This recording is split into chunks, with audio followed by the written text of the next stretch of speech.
Hello everyone, I'm Jessica, and today we're going to explore the proud colors of nature. Gilbert Baker designed the 6-color rainbow flag in 1979 and saw the rainbow as colors flag from the sky. And today we're going to learn more about each of the colors and what they represent. Red, the colors of life. Orange, the color of healing. Yellow, color of sunlight, not so hard to imagine on this bright sunny day in the Greenbelt. Green, color of nature. We have plenty of green around us today. Blue, the color of tranquility, like this beautiful blue summer sky. And violet or purple, the color of spirit. So today we see trees of green, skies of blue. Perhaps we'll see a monarch butterfly or a cardinal or two. And now let's explore the proud colors of nature.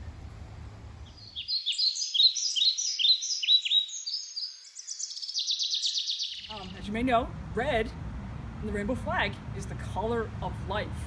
And a lot of times, especially in the summer months, I like to look around here because this area is teeming with lots of life, and a lot of that life is insect life.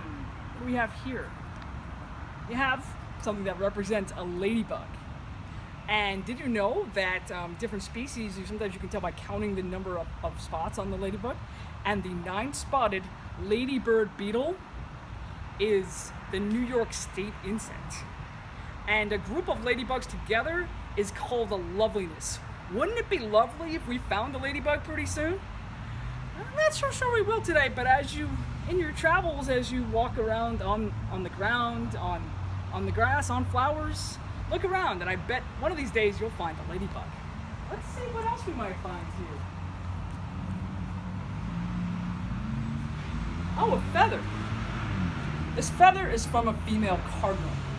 Looks a little pale maybe? Yeah, because the female cardinal is a little bit more pale than the male cardinal, which has that pow, that big red, lively red color. Why is that? It's true in a lot of species of birds. You have this fancy word there, sexual dimorphism.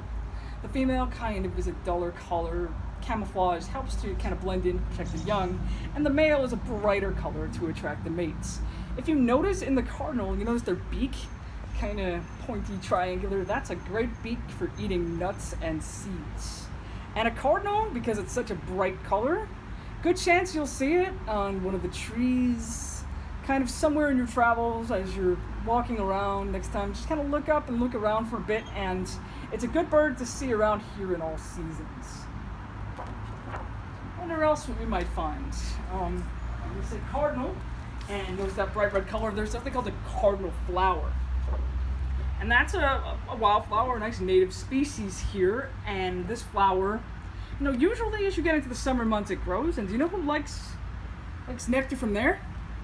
Our little hummingbird. And sometimes, believe it or not, we kind of see hummingbirds flying around here in the corners and such. In this area we have ruby-throated hummingbirds. So, look around. Red is a very bright color, contrasts very nicely. And later in the season, sometimes you see red berries contrasting with green leaves. that helps sustain birds on their migration in fall and winter months. So, red, the color of life.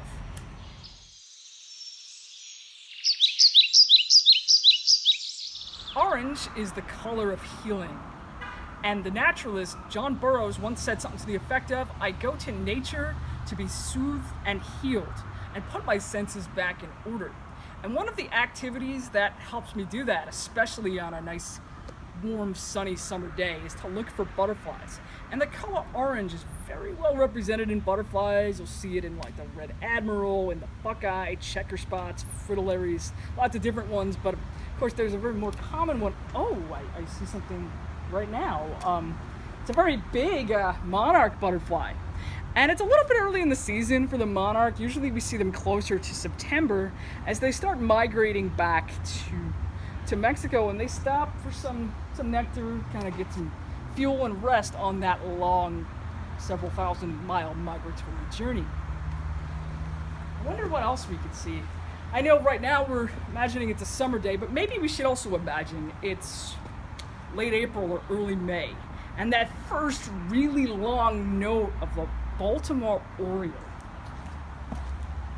This bright beauty, black head, nice orange breast and tail detail there.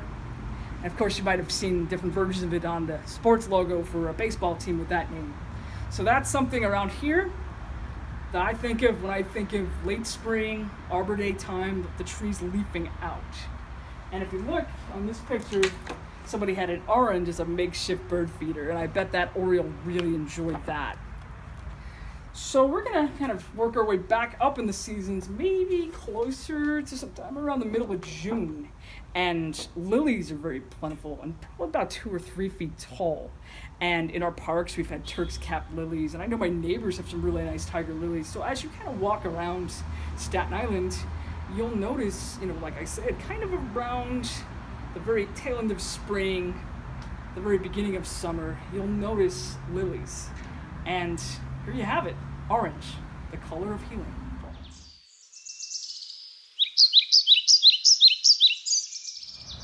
Yeah, I've had a pretty good day birding here. It's been good to learn different types of birds, but sometimes it does little migratory things are frustrating. Those little warblers. Who knows the difference between a chestnut-sided and a magnolia warbler anyway? But we have something right here. I think it's a little bit easier to identify. Notice a black head, good size, black around the wingtips. This is the American goldfinch, the state bird of New Jersey. And if you notice by that triangular beak, I bet it does pretty good eating some nuts and seeds. There's so much yellow around us, and I know sun is the most obvious thing. And growing up in the 70s and 80s, I thought that yellow, they just kind of forced that color on down our throat a little bit, like, oh, that Tupperware and everything. But I don't think I really had such a great appreciation until it was much more recent. And of course, yellow, sun.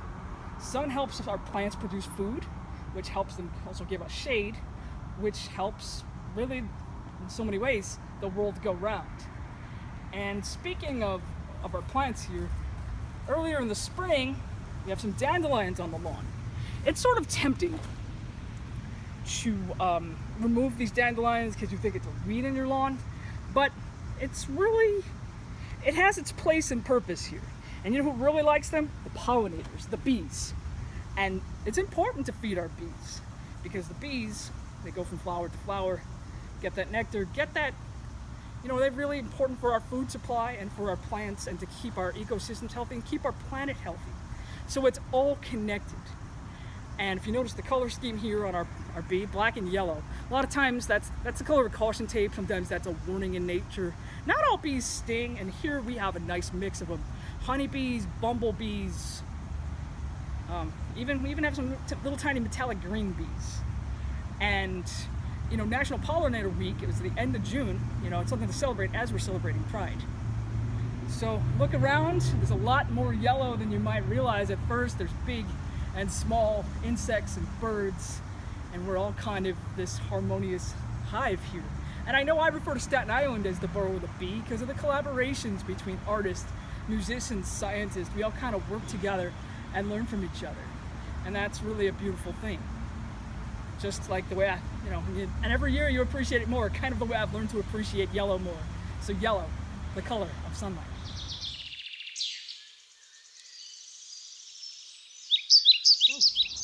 So for our next color, green stands for nature and having a fresh start. Stepping into nature gives you the opportunity to heal the soul and to give you a new perspective on your life. When you think about nature, you might also think about the color green because we have so much green around us. I'm going to narrow it down to 3 things that you might find. Starting with our animal here, we have the ruby-throated hummingbird. So as you can see, our hummingbird is hovering above air to feed on our tubular flower. If you notice, they have really long, thin beaks, and that helps them to fit their beak into those flowers to get that nectar. They don't eat the usual like nuts and berries like other birds.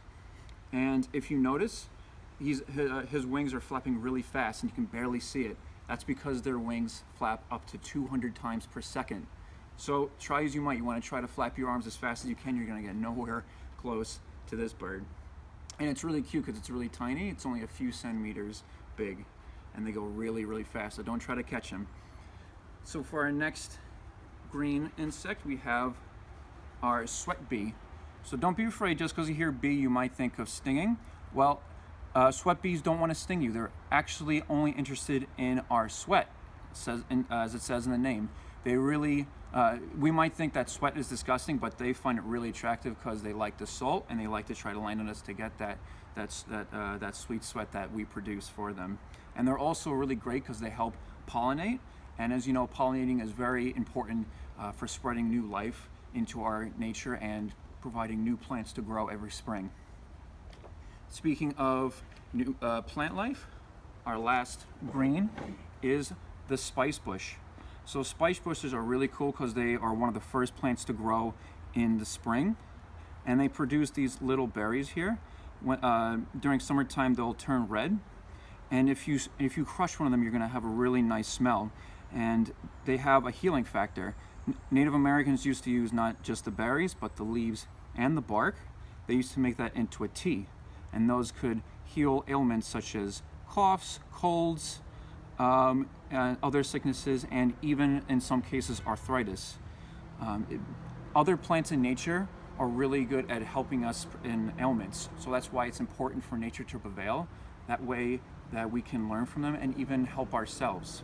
And the spice bush is one example of that. Not only do humans find use for it, but birds also feed off the berries in the spring, so that helps bird life prevail. But except our hummingbird doesn't eat it, like I said, his beak is too thin. Other birds will find uses for that. But it's a really interesting plant. And like I said, there's plenty of more things in nature that are green that we can discover and learn about. The color blue, it's the color of serenity. So serenity stands for peacefulness, calmfulness, and untroubledness. So when I come to a park, that's all I'm looking for. When I come to a park, when I think of blue, I think of the sky, and I think of the water beneath my feet. What else can we find in the park that might be blue? Well, let's try and find out. So we come over to our first tree, and we see the majestic blue jay. So the blue jay represents peace, and it is the guardian of the woods. So his loud calls warns other inhabitants of potential predators and protects everyone in the woods. Blue jays are also a very monogamous species, so they're very loyal to their mates. And if you look on the ground, if you're walking in the woods, you might find a couple surprises. So these might stick out. These are blue jay tail feathers, and they're very pretty. So these look a little disheveled right now, but when it's on the bird, they love to preen themselves and clean themselves. So when they're flying through the woods, they look as beautiful and majestic as possible. Might be a lesson that we can take from that as well. So let's see what else we can find that's blue in the woods. So if you're looking through a few bushes early in the spring, you might find a welcome sight. As you see the blue spring azure, it's a welcome sight for any hiker when it's after the winter time. So this butterfly you're going to see flutters about, and it's one of the earlier butterflies that come out. And it's interesting because it does not start out as blue. When it is a caterpillar, it's actually green, and it produces this honeydew-like substance that ants really love to eat. And because of that, the ants protect our spring azure while it is transforming into the beautiful butterfly that comes out every spring. So keep a look on that every about March or April. So what else can we find in our park? Our last one. This one's very interesting. This is called our chicory plant. So you might find this in areas on the roadside, open areas, and it needs a lot of sunlight, just like all of us. And it's actually grown for many uses. What I have here in my hand is the root of the chicory. So you can actually use this as a coffee substitute. You just carve it down, cut it up, roast it up, and then it's actually a good substitute for your coffee in the morning. And it's actually healthier for you. Helps you with your body, has a lot of antioxidants. And it's also a good sight for me because it shows that summer is here. And I pass this every day on the way to work, and I smile because summer is my favorite time of the year. So if you ever come to the Greenbelt, try to find something else that might be blue. You might be surprised at what you find. Hi everybody, we're going to talk about purple. Purple is my favorite color, or violet. And there's many hues of purple and violet. Can you think of something in nature? I like a violet sky. When the sun sets, sometimes the sky lights up purple, and it represents purple, violet, the spirit. It makes my heart feel really good. So our first animal that we're going to talk about is an insect, an aquatic insect called the violet dancer. Now, it's not as large as this. It's a fast-flying water insect. In fact, it's a predator, and it flies around and eats a lot of mosquitoes. It starts its life in a pond or water. And if you want to take a closer look, we'll go with this first. This is a dragonfly. We'll talk about that in a minute. It starts out as eggs. It lays its eggs on floating plants in the water, hatches from the eggs into a nymph. And gee whiz, I have a really neat picture of the dragonfly nymph right here. Of course, it's not this large. And it's an insect, and you know what makes an insect, right? It has 3 body parts: the head, the thorax where the legs are attached, and its abdomen. And how many legs does an insect have? That's right, 6. 1, 2, 3, 4, 5, 6. But this nymph lives in the water, and it has to breathe the oxygen. And you know what it does? It has these little, looks like tails. These are gills, and it strains the oxygen so it can breathe. So it swims around in the water, eats other little aquatic insects, until finally it grows larger, sprouts wings, climbs up plants, and flies around. Let's take a closer look at, maybe if you were to walk near a stream or a pond, you might see its beautiful purple color. The male is gorgeous, very attractive. And here's the female, and she's not so bright, but that's okay. Now, we're going to talk about a little bit about the difference between a dragonfly and a damselfly.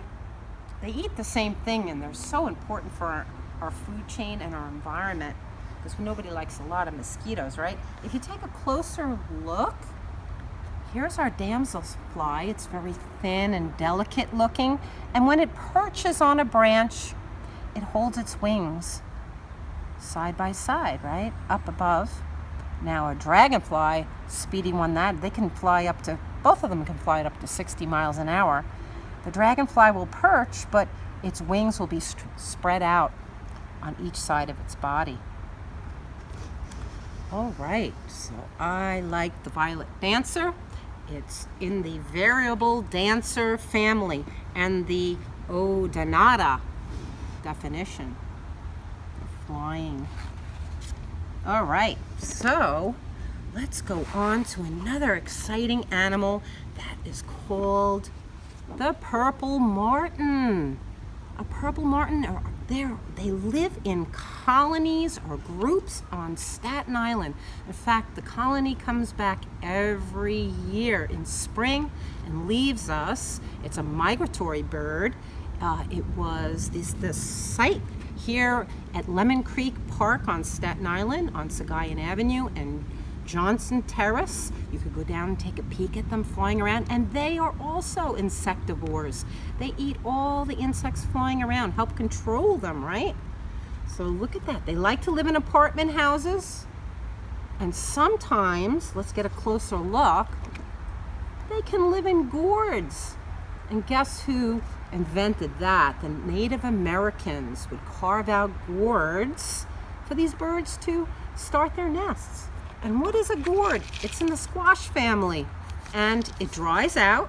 Not only is it a rattle, but it dries out, and it's easy to take the seeds out, and the birds can move in, hang them up. But these birds only like to come back to the same place year after year, so it's not always easy to entice them to your backyard. Okay. And last but least, we have the purple loosestrife. a flower that likes to grow around streams and ponds, and it's just starting to blossom now. I think I've seen some at High Rock Park, around the swamp trail, the lavender trail. There's another purple word, right? Okay, so I'm glad you stopped in, and I enjoyed so much sharing the color violet or purple with We you. hope you enjoyed this introduction to the proud colors of nature. And guess what? The learning journey has just begun, because we're going to continue to find out things we never knew, because We're all connected to each other. And this is how we can continue to stay connected. You can check out our website, sigreenbelt.org, for events and programs and information. You can also subscribe to our YouTube channel, Staten Island Greenbelt, and follow us on Instagram at SI Greenbelt. I'm going to go see my friends, the herons and the otters. I want to see how high the sycamore tree grows. And I'm going to go paint with all the colors of the green.